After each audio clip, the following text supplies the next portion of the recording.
From Friday night, any injuries picked up, anything like that? Yeah, just Matty Howell's got a bit of a groin strain, but it's keeping him out for the week, and he can't play golf today, so we kept him off that. But we're hopeful that come the weekend he'll get him fit.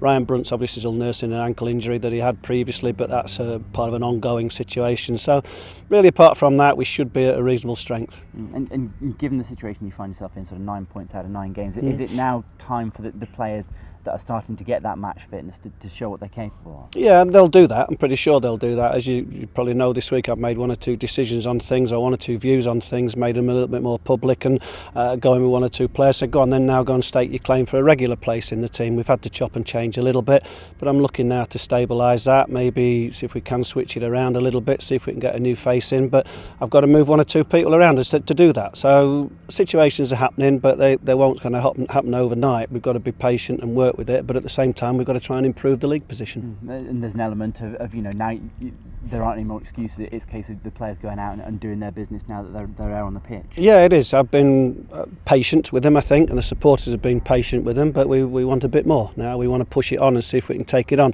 I think 4 of the next 5 games are teams that are already in the top 8, top 10 of our league, so they're pretty tough fixtures. But like last year, we were able to raise our game against the Fleetwoods and the Rotherhams, etc., and we've got to do that now, and that's the situation I'm looking for our players to respond to. And in terms of, the start's been not what you would have hoped, but it's not been disastrous either. Do you have to sort of stick firm to your principles at points like that, where the pressure's on a little bit? Yeah, I won't change my principles. I've been reading about other managers who have sort of said, well, why would they change? They do what they believe in, and I'm exactly the same. I think we've worked hard for a period of time together. It's not just now. We came together in Christmas, and we did the same things then, similar things that I'm doing now, trying to push it on.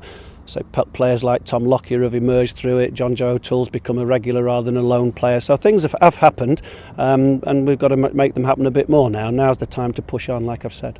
Fleetwood, obviously historically not a big club, but there's a lot of money being invested and they're up at the top. Yeah, I remember going there last year. We went with I think 14 players because we didn't have a full bench, and they had 32 to select from, and I think that's a similar situation. Whilst we've got a bigger group of players, a lot of them are young and under 21, they've still got a group of senior players, and that 3 wins in 4 games away from home reflects on that. So it'll be a tough fixture for us, but I think we're about ready now. I think the last couple of games have been good for us, and I'm looking forward to seeing how my team responds at the weekend. And as a team, how do you describe Fleetwood's style of play? Oh, if I say they're direct, they don't play forward. They pass, they move, but they've got good forwards. They've got people like Stephen Gillespie, who we know is not even in it. So they've got better players than him at the front line, and that's how good they are. They've got people like him backing up the people in the top end. So they'll play forward football, and play it well, and play it quick and bright. So we've got to be of that nature right from the beginning ourselves. So I think there's a good game in prospect, certainly for supporters.